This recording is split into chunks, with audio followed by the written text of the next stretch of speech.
বন্ধুরা আশা করছি ভালো আছে। তো আমি রবিকুল, আমিও ভালো আছি তোমাদের তো আশীর্বাদে।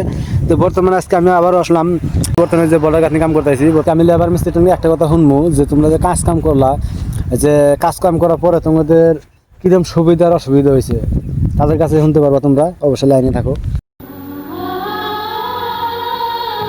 শ্রীগড়ের বুকলে এসে বললাম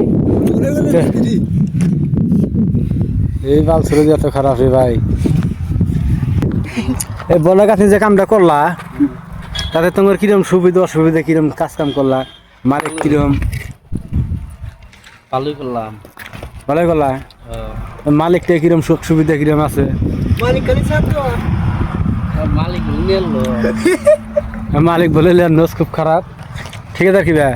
ঠিকাদার আরো দুঃখ প্রবাসী জীবনটা হচ্ছে এরকম ভাই।